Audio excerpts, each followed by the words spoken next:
নমস্কাৰ কৃষক বন্ধুসকল, Assam agriculture tips YouTube channel সকলোকে স্বাগতম জনাইছোঁ।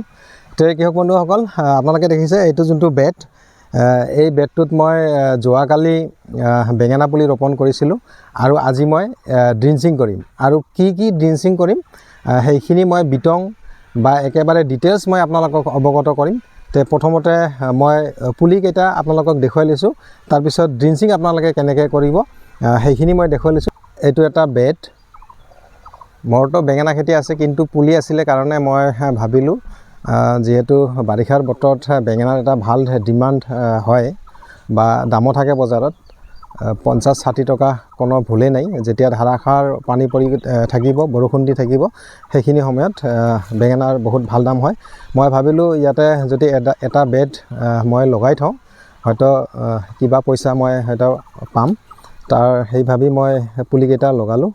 এনেকৈ এইবিলাক চাওক, যিহেতু ইয়াতে ছিংগেল বেড, পুলিবিলাক অলপ মই ঘনকৈ লগাইছোঁ, একো নাই। যদি আপোনালোকে ঘনকৈ লগায় হয়তো সাৰ পানী বেছি লাগিব। সাৰ পানী যদি ভালকৈ আপোনালোকে যোগান ধৰে, তেতিয়া হয়তো আপোনালোকে ফলন বেছিকৈ পাবলৈ সক্ষম হ'ব। এতিয়া কৃষক বন্ধুসকল, আহক ড্ৰিঞ্চিং কেনেকৈ কৰে মই আপোনালোকক দেখুৱাই আছোঁ। কৃষক বন্ধুসকল, যেতিয়া আপোনালোকে এই স্প্ৰে টেংকৰ সহায়ত আপোনালোকে ড্ৰিঞ্চিং কৰিব, আপোনালোকে এটা কাম কৰিব। এই স্প্ৰে টেংকৰ যোনটো এই নজেল থাকে যে, এই নজেলটো আপোনালোকে খুলি ৰাখি দিব। এইটো মই দেখুৱাইছোঁ, এনেকৈ আপোনালোকে খুলি ৰাখি দিব। এনেকৈ মই নজেলটো খুলি ৰাখিলোঁ। এতিয়া মই ড্ৰিঞ্চিং কৰিম। কৃষক বন্ধুসকল, তাৰপিছত আপোনালোকে এনেকৈ প্ৰতিটো গছৰ গুৰিত আপোনালোকে কমেও 100 ml এনেকৈ এই যোনটো মিশ্ৰণ হয়, সেই মিশ্ৰণটো আপোনালোকে এই স্প্ৰে টেংকৰ সহায়েদি এনেকৈ দি দিব। আৰু ইয়াৰ কি বেনিফিট, কি হ'ব, মই ডিটেইলছ আপোনালোকক অৱগত কৰাই আছোঁ। প্ৰতিটো গছৰ গুৰি যাতে জিকি যায় আৰু শিপালৈকে যাতে যায়, তাৰ কাৰণে আপোনালোকে ব্যৱস্থা কৰিব। আৰু এইটো চাওক, একেবাৰে ক'লা, এইটো দ্ৰৱণটো মই যদি আপোনালোকক দেখুৱাওঁ, একেবাৰে ক'লা।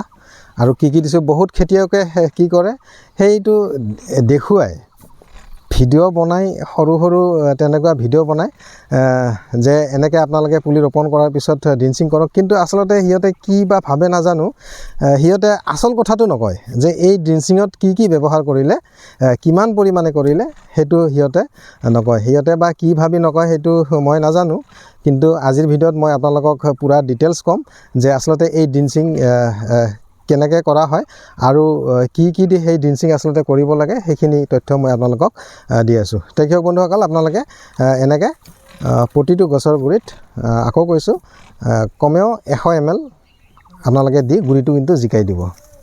আপোনালোকে ড্ৰিঞ্চিং কৰা দেখিলে মই কেনেকৈ ড্ৰিঞ্চিং কৰিলোঁ। আৰু এইটো আপোনালোকে কৰিব যেতিয়া আপোনালোকে এই বেঙেনা বা জলকীয়া বা টমেটো ৰোপণ কৰিব, এইবিলাকৰ খেতি কৰিব। যেতিয়া ৰোপণ কৰিব তাৰ পিছৰ দিন বা এদিন পিছতে কিন্তু আপোনালোকে এই ড্ৰিঞ্চিংটো কৰি ল'ব। এতিয়া কথা হ'ল যে এই ড্ৰিঞ্চিঙত মই কি ব্যৱহাৰ কৰিলোঁ, আপোনালোকে দেখিছে, একেবাৰে ক'লা পানী। বহুত কৃষকে দেখুৱায়, কিন্তু সেই ক'লা পানীটো কিহৰ, সেইটো ডিটেইলছ সিহঁতে নকয়। কিয় নকয় সেইটো মই নাজানো। তো কৃষক বন্ধুসকল, প্ৰথম কথা হ'ল এই ড্ৰিঞ্চিঙত আপোনালোকে প্ৰথম বস্তুটো লৈ ল'ব, সেইটো হৈছে 98% হিউমিক ফুলভিক যোনটো এচিড। এই হিউমিক ফুলভিক এচিড আপোনালোকে লৈ ল'ব। প্ৰতি 15 লিটাৰ টেংকত আপোনালোকে 40 গ্ৰামমান লৈ ল'ব। এইটো একেবাৰে ক'লা হয়, যেতিয়া আপোনালোকে পানীত দিব একেবাৰে কিচকিচিয়া ক'লা হৈ যাব। আৰু এই হিউমিক এচিডৰ কাম হ'ব যে যিহেতু গছৰ শিপাবিলাক সৰু থাকে, হয়তো মাটিত ছেদ হওঁতে বা শিপা মেলোতে অলপ টাইম লাগে। আৰু এই হিউমিক এচিডে কি কৰিব, এই গছবিলাকৰ বা সেই পুলিবিলাকৰ যোনটো শিপা, এই শিপা দ্ৰুত বৃদ্ধি কৰাত সহায় কৰিব এই হিউমিক এচিডে। তাৰপিছত ইয়াত আৰু দুটা বস্তু মই দিছোঁ। এটা দিছোঁ NPK 19-19-19। সেইটো আগৰ বহুত ভিডিঅ' আছে, হয়তো NPK 19-19-19 কি বস্তু আপোনালোকে জানে। ইয়াতে 19% কি থাকে, ইউৰিয়া থাকে, 19% থাকে আপোনাৰ ছুপাৰ ফছফেট, আৰু 19% থাকে ইয়াতে পটাছ। কৃষক বন্ধুসকল, আমি সকলোৱে জানো যে এজোপা গছ ভালকৈ বৃদ্ধি হ'বলৈ হ'লে সুপাৰ লাগিব, ইউৰিয়া লাগিব আৰু পটাছ লাগিব। সেইখিনি আপোনালোকে জৈৱ পদ্ধতিৰ দ্বাৰাও দিব পাৰে বা ৰাসায়নিক পদ্ধতিৰ দ্বাৰাও দিব পাৰে। তে এই NPK 19-19ত এইকেইটা আপোনালোকে পাই যাব। আৰু এই 19-19 ইয়াৰ এই মিশ্ৰণত দিয়াৰ কাৰণটো সেইটো, যিহেতু পুলিবিলাক সৰু, শিপা একেবাৰে কম থাকিব সেইখিনি সময়ত। যিহেতু শিপা কম থাকিব, গতিকে দূৰৰ পৰা গছবিলাকে তেনেকৈ সাৰ পানী টানিব নোৱাৰে বা পুলিবিলাক নোৱাৰিব। যদি আপোনালোকে একেবাৰে গছৰ গুৰিত দি দিয়ে, গতিকে সেই গছবিলাক পটককৈ এই সাৰটো লৈ ল'ব পাৰে। তাৰ কাৰণে এই পুলি অৱস্থাত কি কৰিব লাগে, এই NPK 19-19 দিব লাগে। আৰু ইয়াত আৰু এটা মই বস্তু যোগ কৰিছোঁ, সেইটো হৈছে এটা ভেঁকুৰনাশক দিছোঁ। আৰু ভেঁকুৰনাশকটো মই দিছোঁ ৰক'। ইয়াত থাইফিনেল মিথাইল 70% আছে।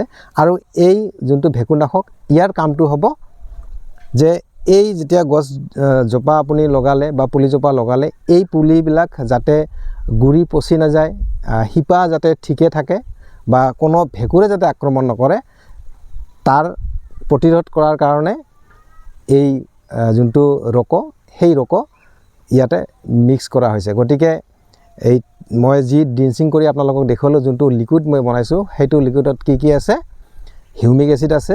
প্ৰতি লিটাৰ পানীত 3 গ্ৰাম বা 4 গ্ৰাম আপোনালোকে দিব পাৰে। আৰু NPK যোনটো 19-19-19, এইটো আছে প্ৰতি লিটাৰ পানীত 3 গ্ৰাম। আৰু 3 নম্বৰটো হৈছে এটা ভেঁকুৰনাশক, সেইটো হৈছে ৰক'। গতিকে ৰক' আপোনালোকে প্ৰতি লিটাৰ পানীত আপোনালোকে 3 গ্ৰাম লৈ ল'ব। গতিকে তেনেকৈ এই হিচাপত আপোনালোকে লৈ আপোনালোকে ড্ৰিঞ্চিং কৰিব। আপোনালোকে দেখিব যে এই পুলিবিলাক পটককৈ মাটিত লাগি যাব আৰু শিপা বিস্তাৰ হ'ব আৰু কম দিনৰ ভিতৰত লহপহকৈ বাঢ়িব। কৃষক বন্ধুসকল, এই ড্ৰিঞ্চিঙৰ বিষয়ে অৱগত কৰাৰ কাৰণে যোনটো ফাৰ্ষ্ট ড্ৰিঞ্চিং হয়, গতিকে আপোনালোকে কি ব্যৱহাৰ কৰিব বা কৰিব লাগে, সেইখিনি তথ্য দিয়াৰ কাৰণে ভিডিঅ'টো মই প্ৰস্তুত কৰিলোঁ। আশা কৰোঁ মই আপোনালোকক নিশ্চয় বুজাব পাৰিছোঁ। গতিকে আপোনালোকে যদি খেতিয়ক, আপোনালোকে এনেকৈ ড্ৰিঞ্চিং কৰক। যেতিয়া আপোনালোকে বেঙেনা, জলকীয়া বা টমেটো পুলি আপোনালোকে ৰোপণ কৰে, দেখিব যে একেবাৰে বহুত ভাল ৰিজাল্ট আপোনালোকে পাবলৈ সক্ষম হ'ব। কৃষক বন্ধুসকল, আজিৰ ভিডিঅ'টো যদি কিবা দৰকাৰী ভিডিঅ' আপোনালোকে ভাবে, আপোনালোকে ভিডিঅ'টো লাইক এটা নিশ্চয় কৰিব। আৰু নতুনকৈ যদি কোনোবাই মোৰ চেনেলত ভিডিঅ' আপোনালোকে চাই আছে, গতিকে এনেধৰণৰ ভিডিঅ' পাই থকাৰ কাৰণে আপোনালোকে মোৰ চেনেলটো ছাবস্ক্ৰাইব কৰি ৰাখিব। কৃষক বন্ধুসকল, আজিলৈ ভিডিঅ'টো ইমানে। ধন্যবাদ।